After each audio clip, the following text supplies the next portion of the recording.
Hi everyone, and welcome back to the 16th video of the Old Testament Survey course. In this section, we'll look at the Book of Deuteronomy, which is the last book of the Pentateuch. We'll look at this book in the usual categories. First, some background information.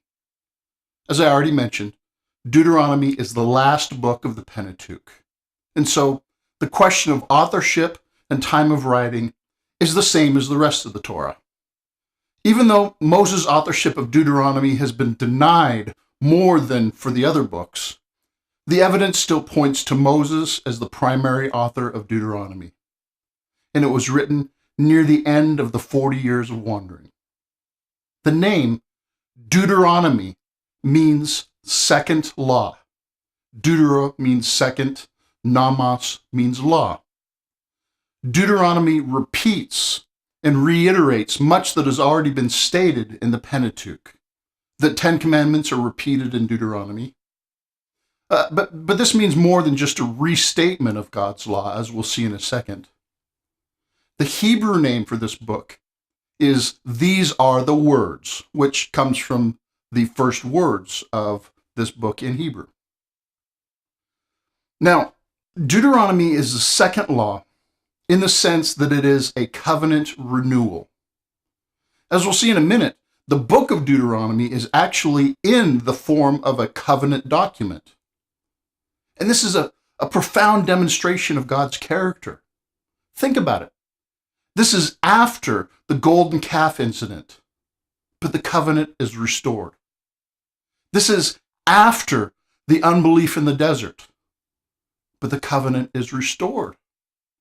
This is after the 40 years of wandering because of sin, but the covenant is restored. Yes, God's people are punished when they sin, but God renews the covenant and he forwards his promises in his faithfulness. And Deuteronomy, therefore, signals a new beginning for God's people. The covenant is inaugurated for the next generation, just as it was for their parents' generation. And like I said, this comes at the end of the 40 years wandering and at the beginning of life in the land. Therefore, Deuteronomy bridges the gap between the desert and the promised land. And Deuteronomy is kind of Moses' last will and testament because it records his final words of instruction before he dies. And Deuteronomy also serves to summarize the Pentateuch and review God's working and his covenant with his people Israel. All of this in preparation to inherit the promised land. So now let's examine the organization of Deuteronomy. There are actually two ways that Deuteronomy can be organized, and both of these are faithful to the text and the intent of the divine author. First, many scholars have noted that Deuteronomy has the same general outline as a typical covenant treaty from this period. After a brief prelude, which introduces the document, there's a historical prologue, which rehearses the history of God with his people up to this point. Remember Exodus chapter 19, the introduction to the Ten Commandments, where he rehearsed what he'd done to get them out of Egypt before giving them the Ten Commandments? Well, this historical prologue serves the same kind of function. And next, there are covenant stipulations. These give detailed instructions what God expects from his people. And this includes a restatement of the Ten Commandments, and then a variety of laws that reflect God's character. Next, a provision for the covenant document to be stored and publicly read on a regular basis is put in place for future generations. And that's followed by a call to witnesses, such as heaven and earth, to bear witness that the covenant document is entered and is to be taken seriously by both parties. And then finally, just as in a typical covenant document, there's a listing of the curses and blessings. Curses that will happen if the covenant is broken, and blessings that will be experienced by faithful conformity to the covenant relationship. Now, the second way to see the organization of Deuteronomy is around the three speeches of Moses. In this organization scheme, there is the same brief introduction to the book, and then the first speech of Moses, which recounts God's past dealings with Israel. Then the second speech records the covenant laws. The first part of this gives general laws, but then the second part gives more specific laws. The third speech of Moses is a covenant ceremony, and it includes Moses' charge to Israel to keep the covenant. And then the rest of the book can be seen as an appendix to these speeches that address some final items. So the second way to think about the organization of Deuteronomy is around the three speeches of Moses. And like I said, both ways are legitimate organizations of this book. Now let's take a minute to look at a bigger picture organization to address how Deuteronomy fits in the Old Testament as a whole. Deuteronomy has a unique place in the Old Testament that I liken to a hinge, in that it connects two parts of the Old Testament.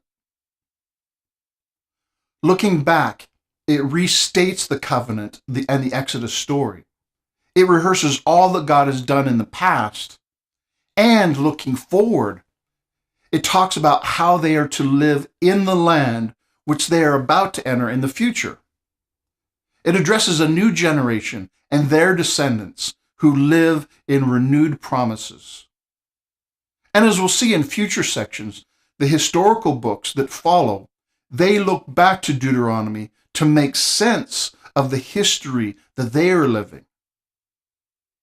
The history books describe the working out of the blessings and cursings described in Deuteronomy. They see their history from the perspective of this book, Deuteronomy. Now, do you remember this diagram? That the primary history of the Old Testament is told from Genesis through Kings? Well, Deuteronomy is right in the middle of that, at a critical juncture of this history. Therefore, Deuteronomy is a very important book, summarizing what has gone before and preparing for what will come after. Now let's shift and look at the content of Deuteronomy. As usual, we'll start with some key verses. First, Deuteronomy 4:1 and 2 says, "Hear now, O Israel, the decrees and laws I am about to teach you. Follow them so that you may live and may go in and take possession of the land that Yahweh, the God of your fathers, is giving you. Do not add to what I command you, and do not subtract from it, but keep the commands of the Lord your God that I give you." This passage is an exhortation to keep God's commands, obviously. And they're not allowed to choose which commands to obey and which that they don't. Neither are they allowed to add to any of God's commands. And their obedience relates to their possessing the land that God is about to give them.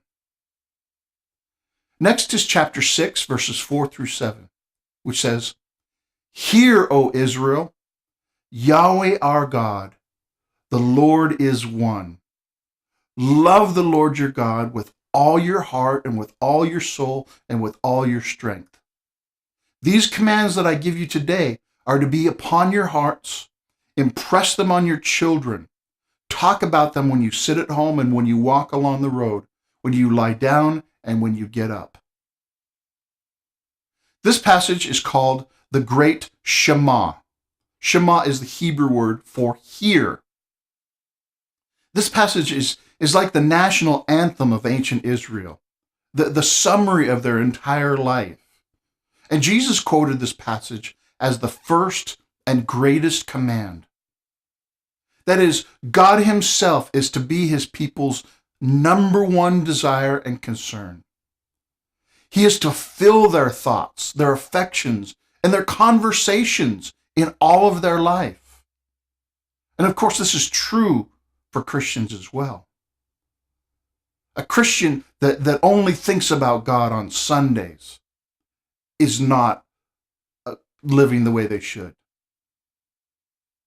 The next passage, Deuteronomy 7, 6 through 9, and it clarifies the identity of God's people. It says, "For you are a people holy to the Lord your God. The Lord your God has chosen you out of all the peoples on the face of the earth to be his people, his treasured possession. The Lord did not set his affection on you and choose you because you were more numerous than other peoples, for you are the fewest of all people. But it was because the Lord loved you and kept the oath he swore to your forefathers, that he brought you out with a mighty hand and redeemed you from the land of slavery, from the power of Pharaoh, king of Egypt. Know, therefore, that the Lord your God is God.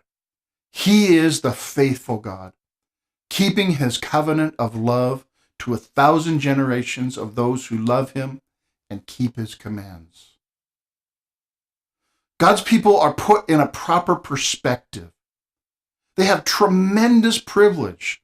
Did you notice all the echoes from previous revelation, previous promises we've seen in earlier books?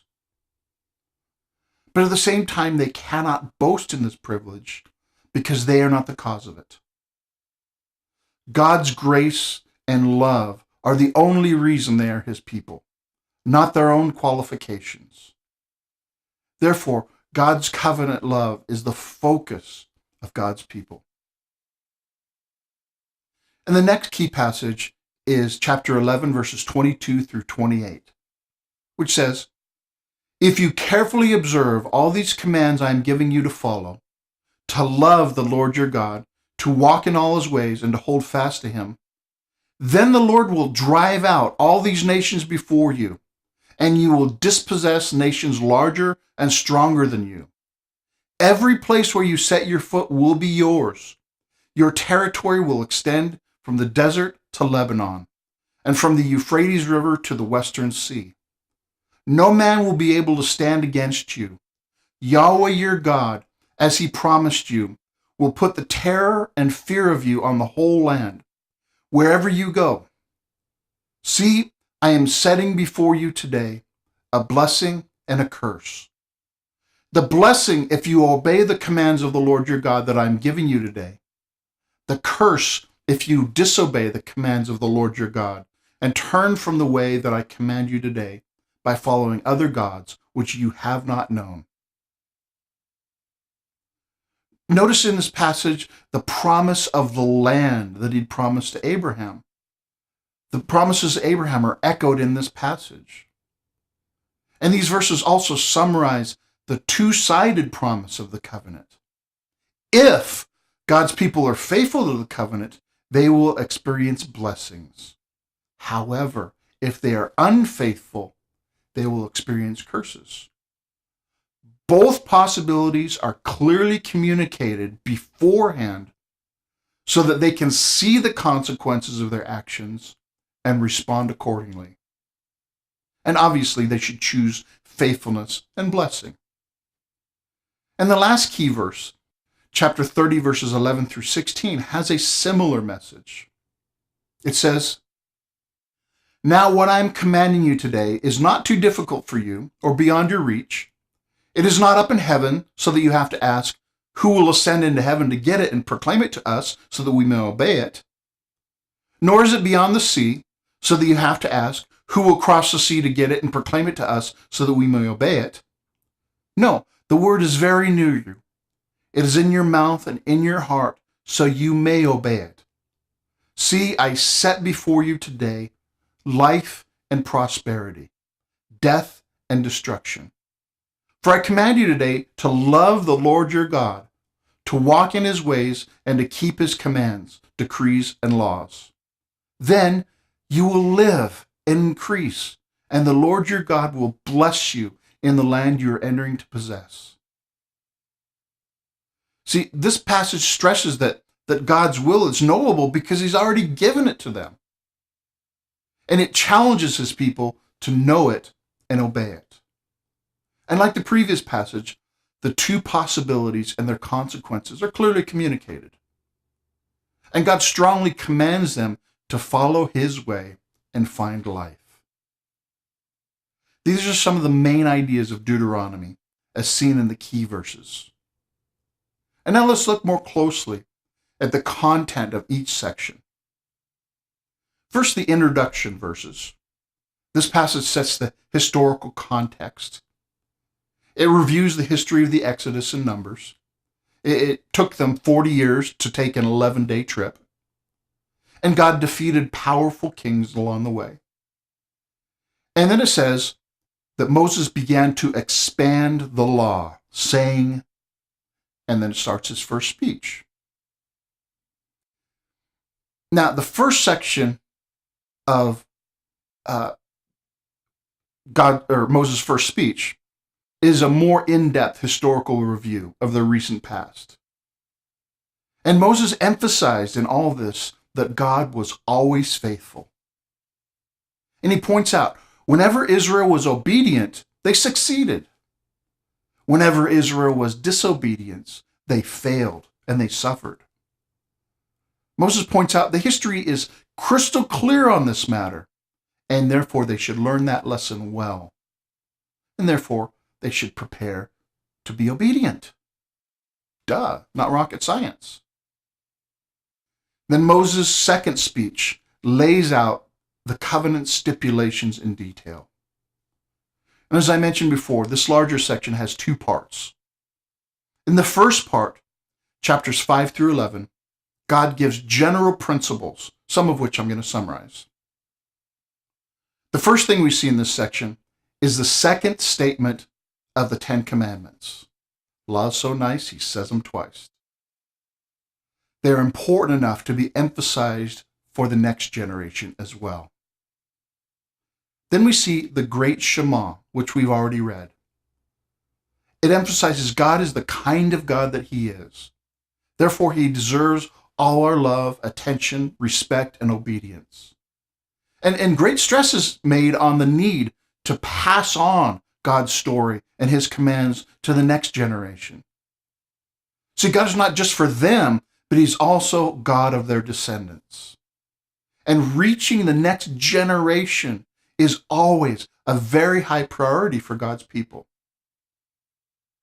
Next, Deuteronomy stresses the need to have both love and fear towards God. Now, this describes a proper relation to God, to have both of these things. Now, you might think these two things seem at odds. How can you love and fear? But they're actually both necessary, and they work together when it comes to God. We need to fear him because he is God and we are not. And we also need to love him because he's God and we're not. We need to value God and respect God. We need both. You see, if we have just love, we fall into a sentimentality that is soft on sin and ultimately ends up being unfaithful to God. But if we have just fear, we're driven away from God into legalism, and we don't have true relationship. We need both. And I've experienced it's possible in human relationships. You know, I love my father, and yet I would never mess with the guy. How much more for our Heavenly Father? We're told in Proverbs, the fear of the Lord is the beginning of wisdom. And we're commanded to love the Lord our God, because he is God and we are not. And then the next principle is the absolute prohibition of any form of idolatry. Because God is who he is, idolatry is just stupid. It's insane and it's dangerous. There's nothing even close to him. So to pursue a substitute is just unthinkable. Then in the second part of this section, seen in chapters 12 through 26, it gives specific application of God's commands for all of life. Their applications aimed primarily at life in the land that God is going to give them. Not life in the desert where they are, but here's how you're to live when you enter the land. They address religious, civil, and personal issues, everyday life, and every part of life. And they're basically elaborations and explanation of issues from the Ten Commandments. Now, your textbook has a very helpful chart showing how this section is an expansion of these issues regarding our relationship with God and our relationship with other humans. And it summarizes this section under the categories of authority, dignity, commitment, and rights and principles. And that's a very helpful discussion if you'd like to follow up further with this. Now, I need to remind you of the disclaimer whenever we talk about God's laws. These commands are not requirements to be in God's covenant community. They're just what life is like in God's covenant community. They're never given in order to gain God's favor, but they describe blessed living in God's favor already had. Now, that doesn't mean that they're optional, as we'll see in the next section, which is Moses' third speech. This section begins with detailed plans for the covenant renewal ceremony. This is the plan for the ceremony which will take place in the land at a place called Shechem, between Mount Ebal and Mount Gerizim. Now, this ceremony is commanded here, but it takes place later in Joshua chapter 8. And the next part of Deuteronomy gives a detailed list of blessings and cursing. That is, what will happen if Israel is faithful or unfaithful to the covenant. And this is so pronounced in this kind of two-choice, two-result connection. It's been called Deuteronomistic theology, the theology of Deuteronomy. And we'll look at that concept in more detail in just a minute. And the next part is a command to choose between life and death. Going on from where we read a little earlier in chapter 30, it says, "This day I call heaven and earth as witness against you, that I have set before you life and death, blessings and curses. Now choose life, so that you and your children may live, and that you may love the Lord your God, listen to his voice, and hold fast to him. For the Lord is your life, and he will give you many years in the land he swore to give to your fathers, Abraham, Isaac, and Jacob." The command is to choose now in the desert how you will behave when you get into the land. This is what I call advanced decision making. Decide in advance. Plan and act now for future temptations and decisions. See, nobody floats along and just drifts into holiness. Nobody stumbles into greatness. If you're not prepared for temptations and decisions, you likely won't do very well.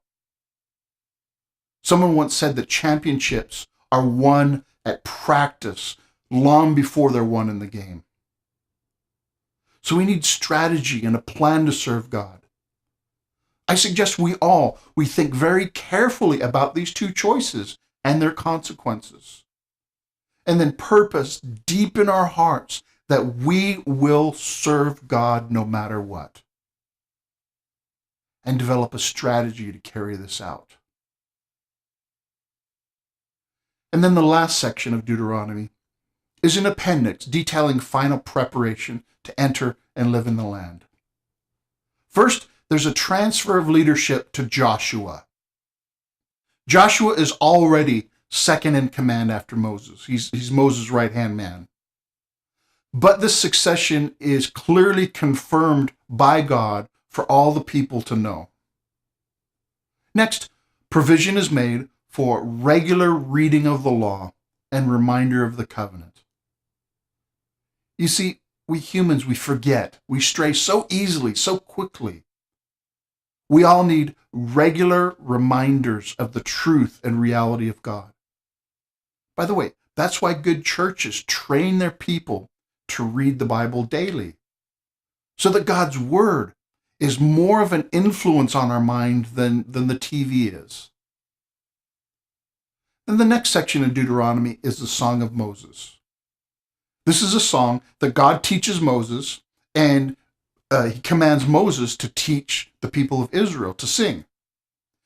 And this is kind of an unusual song for them to sing because it's basically an accusation against them. Imagine, they basically sing a song about how much they suck. Technically, this song is a covenant lawsuit. It addresses the past and the future. It addresses how Israel has been unfaithful, and it predicts Israel's apostasy, yet God's continued grace. And in the future, God's prophets use the language from this song to accuse Israel when they fall into idolatry. They say, I told you so. God said in advance this was going to happen. This is exactly where you're at. And then Moses gives his final charge and his farewell. He gives a blessing for each of the 12 tribes, similar to how Jacob did it in Genesis. And this is God's sovereign predictions for the future of each tribe that we see worked out later in the Old Testament. And then Moses is told to climb to the top of Mount Nebo. And he looks over from there and he sees the promised land from afar. You see, Moses sees the promised land, but he never enters it. And Deuteronomy ends with the death of Moses. And Moses gets a eulogy of a hero, loved and honored by all. This is the content of the Book of Deuteronomy. Now let's look at the theological themes. The first theme is Deuteronomistic theology. This, as we saw earlier, is that there is blessing for obedience and there's curses for disobedience. It's if-then theology. If you do this, you get this. But if you do this, you get this. They're clearly lined out results and retribution for different responses to God. And it's very black and white, in or out, blessing or cursing. Choose one side or the other, and you're choosing your destiny. And the second theme is covenant. We've already seen this theme in earlier books, so I'm not going to explain it much, except to say that it is a major idea in the book of Deuteronomy, even to the point that Deuteronomy is in the form of a covenant renewal document, as we've already seen. And the third theme is monotheism. Monotheism is a combination of the word mono, which means one, and theism, which means worship of God. Therefore, monotheism is the idea that there is only one God and faithfulness to that one God. See, Deuteronomy emphasizes that God is one. He's the only God. There is no other. And therefore, he deserves exclusive worship and loyalty. The fourth theme is love and fear. As we already talked about, we need both of these, and the two go together. This is the appropriate response to who God is. The fifth theme is no idolatry. Because monotheism is the truth, idolatry is insanity. And in Deuteronomy, in talking about the future in the land, it promises that God will reveal the one place he is to be worshipped. And this is the only place where he should be worshipped. And we'll see how this plays out in later books. But remember, the clear idea in Deuteronomy is that devotion to anything beside God is forbidden. And then the final theme is driving out the nations. God commands them to drive out the nations who are living in the promised land. And he promises that he would go before them to make this happen. And as you're reading, notice all throughout Deuteronomy, the land is not called the land. It's not even called the promised land. but it's called the land which the Lord your God is giving to you. I mean, it repeats this so much. This drum is beat time and time again throughout Deuteronomy, looking forward to entering that land which the Lord your God is giving you. These then are the themes of Deuteronomy. And because Deuteronomy is the last book of the Pentateuch, let's take a minute to review and summarize the Torah as a whole. These 5 books cover the first 2 and part of the 3rd epic of Old Testament history.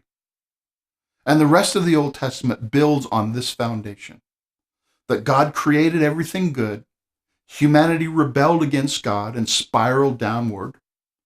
God made a promise to Abraham to bless the world through him, and this promise was protected for his descendants. And God rescued them out of Egypt and entered a covenant relationship with them to be their God, and they will be his people. And he brought them to the border of the land he is about to give them, and gave them directions how to live once they're in the land. Now, whenever I teach this material in a classroom setting, at this point we typically have a discussion about how would we summarize each book in one word. And we usually play a game to see if the students can figure out and guess which word I would choose.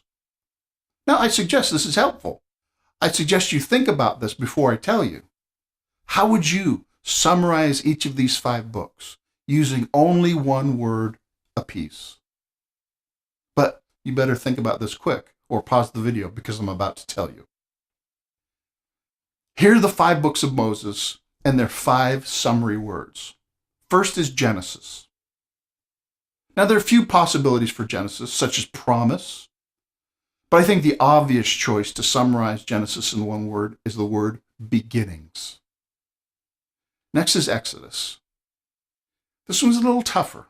It could be covenant, could be presence, could be name, but I've chosen the word salvation because this word encompasses both the rescue from Egypt, that is what they are saved from, and the covenant relationship with God, what they are saved for. And the third book is Leviticus. Now, this one word could be sacrifice, could be worship, but I think the word holiness covers both right worship and right living. Fourth is the book of Numbers. And this was a tough decision. I almost went with the word rebellion. But remember, Numbers is not all rebellion. There is some obedience and faithfulness. Therefore, I chose the word wandering, because the entire book is spent wandering in the desert, and the reason for their wandering is their rebellion and unfaithfulness. Then finally is the book of Deuteronomy. Now, second law is 2 words, so that obvious one is disqualified. And as we talked about, it's more than just a restatement of the law. It's a renewing of the covenant relationship. Therefore, I summarize the book of Deuteronomy with the word renewal. Now, I hope these 5 shorthand handles will help you to remember the message of the 5 books of Moses for the long term, long after this class. And I hope that the shorthand summaries of the organization and the themes of each of these books helps you to remember, understand, and apply these books to your life. Therefore, let's review now. First, the organization of the book of Deuteronomy. What I would like you to remember is that there are 2 legitimate ways to organize the book of Deuteronomy. And they are as the pattern of a typical covenant and around the speeches of Moses. Next is the themes of Deuteronomy. And they are Deuteronomistic theology, covenant, monotheism, love and fear, no idolatry, and dispossessing the nations. A helpful memory device around the first letter of each theme of Deuteronomy is Deuteronomy come into the land. And finally, the one-word summaries for the Pentateuch are Genesis is beginnings, Exodus is salvation, Leviticus is holiness, Numbers is wandering, and Deuteronomy is renewal. There you have it. We have completed our survey of Deuteronomy and the 5 books of Moses as a whole. As we go through the rest of the Old Testament, keep these books in mind because everything builds on this. In the next section, we'll introduce the historical books, and then in the following, we'll start with the book of Joshua. Thanks for watching.